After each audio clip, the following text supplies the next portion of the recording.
Bonjour à tous et bienvenue dans cette vidéo tuto consacrée au dessin. Aujourd'hui, je vais vous montrer comment faire un personnage de style chibi, tel que représenté dans la série de jeux vidéo Animal Crossing avec des feutres à alcool. Vous êtes prêts? C'est parti! Pour commencer, il vous faut rassembler le matériel nécessaire.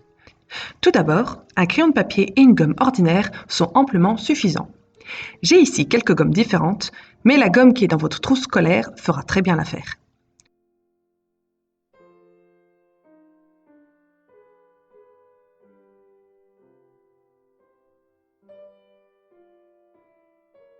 Ensuite, il vous faut du papier.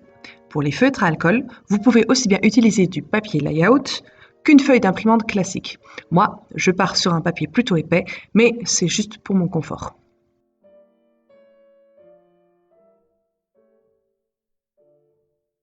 Après, vous aurez besoin de liners, des feutres techniques résistants à l'eau et au feutre. Les liners sont très pratiques pour commencer. Ils permettent de tracer des lignes propres, nettes et constantes. Les marques comme Sakura, Winsor & Newton ou encore Staedtler proposent des crayons tout à fait acceptables pour le dessin. Ces marques proposent d'ailleurs des packs de plusieurs liners. Aussi, je vous propose, si vous débutez, de vous cantonner à 3 pointes, une fine, une moyenne et une large. Enfin, et pas des moindres, les feutres à alcool.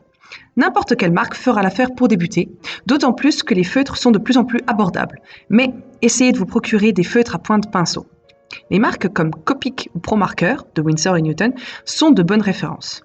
En ce qui concerne les couleurs, il existe des packs vendus tout faits, mais si vous ne savez pas quoi prendre, optez pour les couleurs primaires et secondaires, au moins une gamme de gris, des teintes brunes, quelques couleurs chères et bien sûr un bon feutre noir.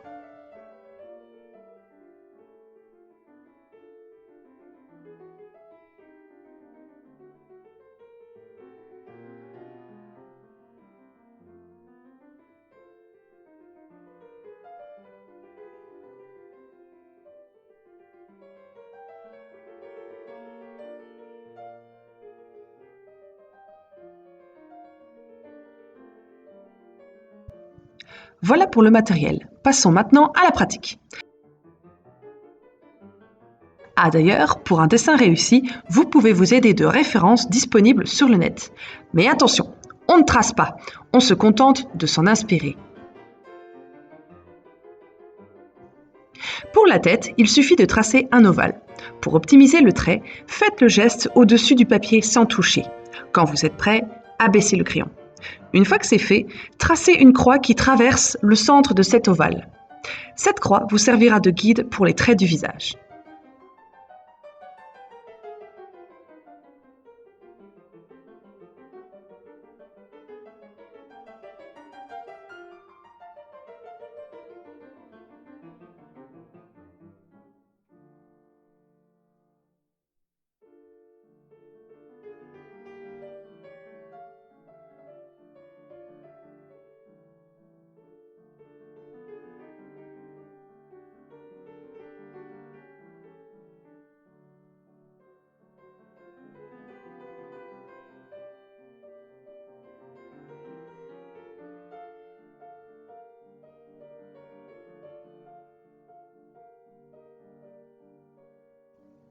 Pour les yeux, vous avez plusieurs possibilités, comme dans Animal Crossing. Les formes sont les mêmes pour les personnages masculins et féminins, si ce n'est la présence de cils visibles pour les personnages féminins.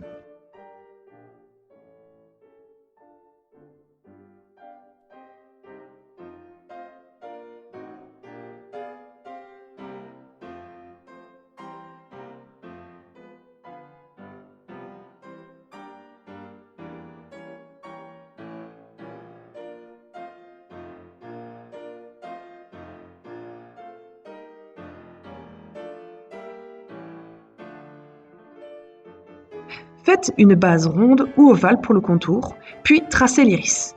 Dans ce style très simplifié, inutile de dessiner la pupille ou encore les sourcils.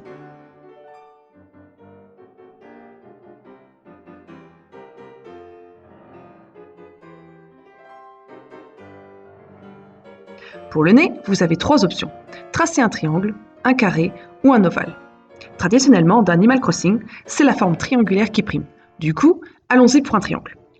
Faites le nez près des yeux, mais à un niveau légèrement inférieur.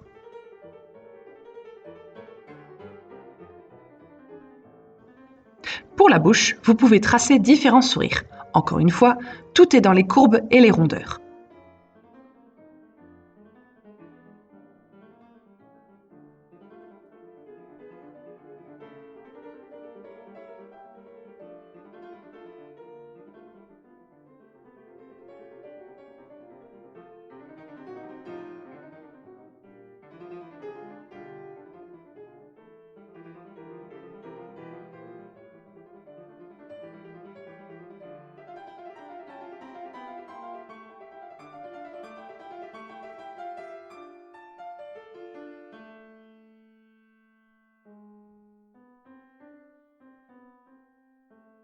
Pour les oreilles, tracez un demi-cercle de chaque côté de la tête sur une hauteur située entre les yeux et le bas du nez.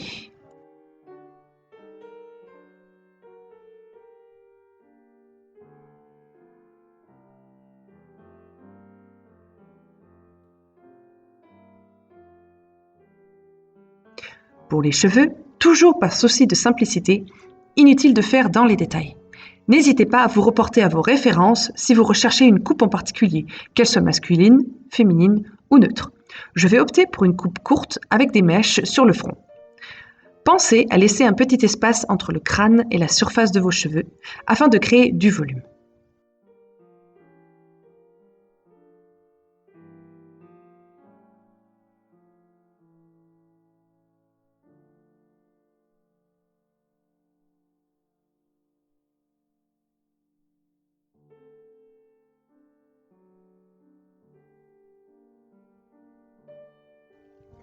Et maintenant, on passe au corps.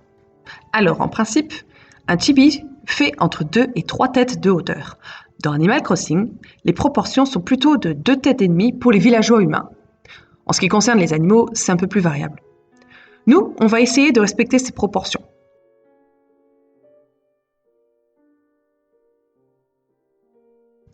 Pour tracer le corps, imaginez qu'il a la forme d'un haricot rouge. Le côté bombé sera le ventre, tandis que le côté le plus courbé sera le dos.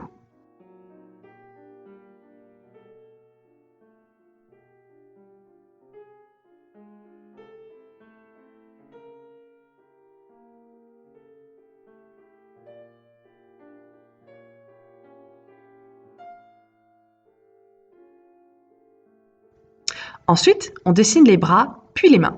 Pour cela, il suffit de tracer doucement les épaules en petits cercles, tout en haut du haricot au niveau du cou. Inutile de tracer les doigts.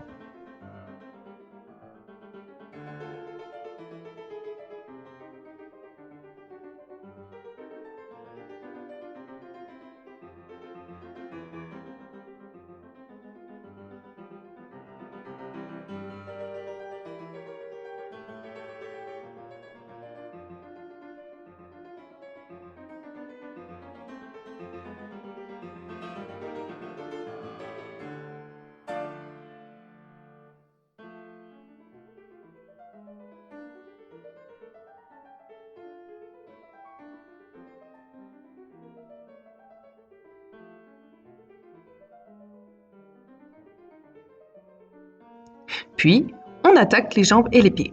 Pareil, tracez légèrement des ovales en bas du haricot pour localiser les hanches. Contrairement au style réaliste, il faudra ici laisser un espace entre les jambes. Les pieds sont simples, plutôt ovales et ne comportent pas d'orteils.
Et maintenant, on passe aux vêtements. Je vais partir sur le classique et simple t-shirt et short, mais vous pouvez vous aider de références disponibles sur internet ou directement sur votre jeu Animal Crossing.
Vous pouvez, si besoin, gommer les zones que vous ne linerez pas.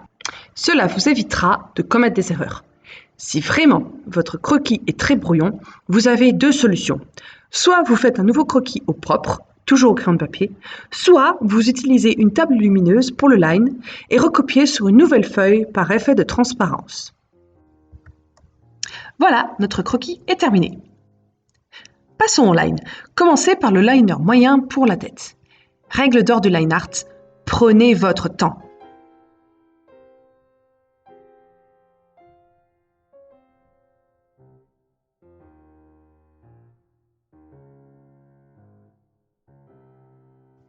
Pour éviter les bavures, essayez de commencer en haut à gauche si vous êtes droitier et inversement si vous êtes gaucher. Autre astuce, n'hésitez surtout pas à pivoter votre feuille pour faire un beau tracé bien propre.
Pour les détails, prenez un liner à pointe fine.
Au fait, pour placer votre personnage ailleurs que dans le vide intersidéral, vous pouvez dessiner une ombre ovaloïde sous ses pieds.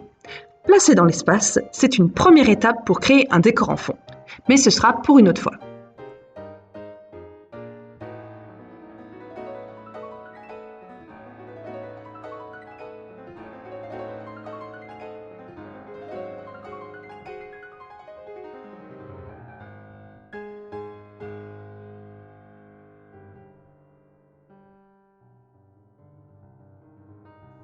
Et si comme moi vous aimez contourer avec un liner à pointe épaisse, n'hésitez pas. Mais ce n'est pas une obligation. C'est simplement pour faire ressortir le dessin par rapport au reste de la feuille. Attention à ne pas les trop vite, sinon, comme moi, vous allez avoir quelques pâtés.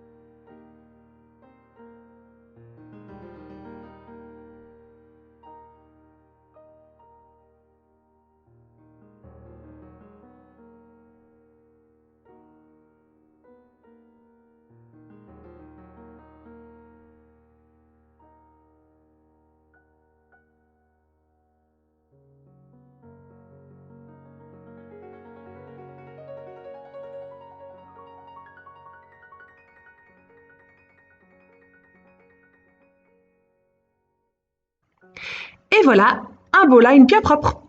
En principe, l'encre du liner sèche vite. Mais assurez-vous-en avant de gommer. Comme j'ai utilisé un papier épais, je n'aurai pas à craindre de froisser la feuille. Mais pour une feuille d'imprimante, par exemple, tenez bien votre feuille d'une main et gommez de haut en bas de l'autre main.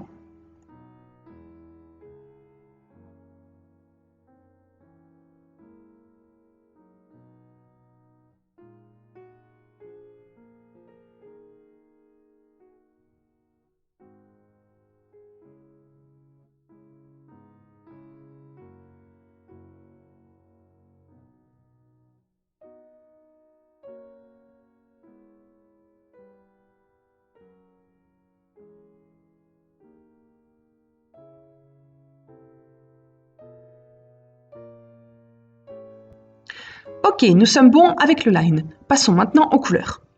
Pour éviter d'avoir un arc-en-ciel sur votre dessin, limitez le nombre de couleurs. En principe, une palette de 5 couleurs, c'est très bien.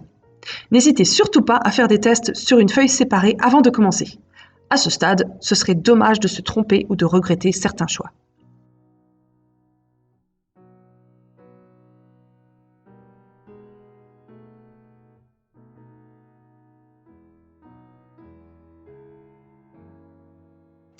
Le plus simple en colo, c'est de commencer par les teintes les plus claires. En ce qui concerne mon dessin, je vais commencer par la peau. Pour appliquer la couleur, vous devrez faire plusieurs passages pour bien saturer et surtout avoir une teinte bien uniforme. Faites-le d'un côté vers l'autre sans faire de contour, sinon vous allez laisser des marques indésirables. Faites-le aussi d'une traite et arrangez-vous pour ne pas être dérangé, car si ça venait à sécher, vous ne pourrez pas rattraper avec la même teinte. Vous aurez là aussi une démarcation indésirable.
jeu de lumière, je vais colorier un peu moins d'un tiers du visage dans une teinte plus sombre.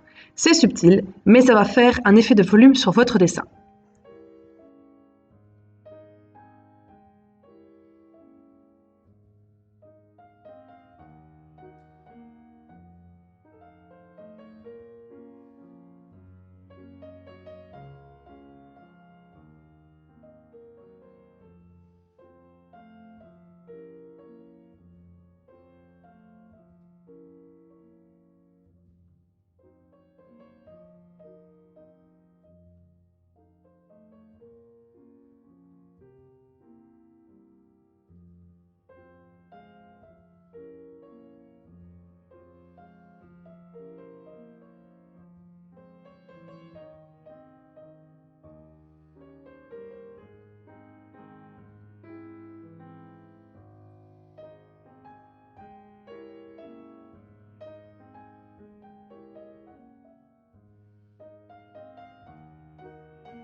Puis, je colorie les cheveux. Je vais utiliser 2 feutres pour avoir 2 nuances de brun. Pensez à laisser un espace en blanc pour donner un effet brillant à vos cheveux. Et pour bien marquer les 2 nuances de brun, je vais laisser sécher la première couleur.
En attendant, nous allons passer aux yeux. Je laisse un cercle blanc pour un effet de lumière.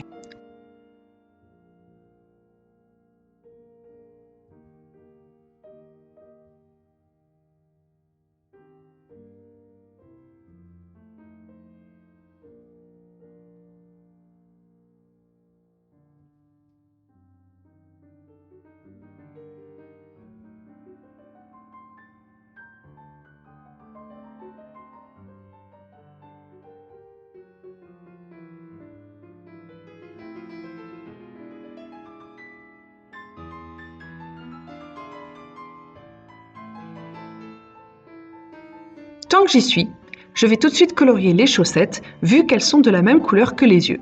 Ça fait un rappel sympa. Vous allez le voir, mais je ferai la même chose entre le bleu du chiffre 1 sur le t-shirt et les chaussures.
le t-shirt, on va taper dans l'œil avec un beau rouge. Pensez à bien appliquer la couleur.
Pour le short, j'ai opté pour un gris chaud très foncé qui donne une couleur un peu brune.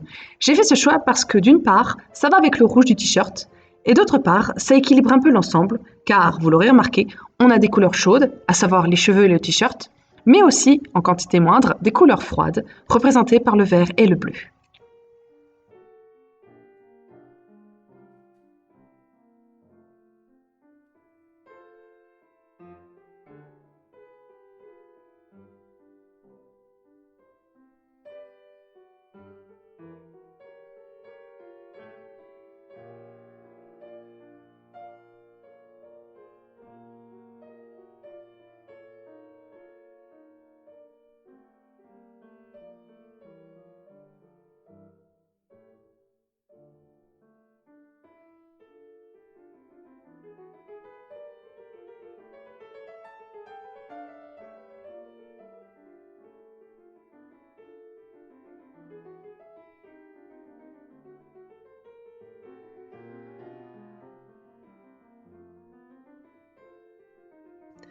Pour l'ombrage, plutôt que d'appliquer une teinte de gris, essayez plutôt une couleur peu saturée et pas trop foncée. Perso, j'aime utiliser le violet pâle, que ProMarker appelle lavender, mais le rose pastel, l'orange ou encore le bleu pâle peuvent donner des ombrages intéressants et jolis à regarder. Tout dépend du jeu de lumière et de l'ambiance que vous voulez mettre en place. En cas de doute, le mauve conviendra, car naturellement complémentaire au jaune lumineux. Cela dit, le mauve est un peu faible face à des couleurs saturées ou sombres. Dans ce cas, optez pour des teintes plus foncées.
Et voilà, un beau chibi tout frais et fait maison. Ça se fête, soyez fiers de vous. Merci d'avoir suivi ce tuto. J'espère qu'il n'a pas été trop long ou trop difficile à suivre. Suivez-nous sur les réseaux et dites-nous ce que vous en avez pensé. N'hésitez pas à partager vos créations, cela nous ferait plaisir. En attendant, je vous dis à la prochaine!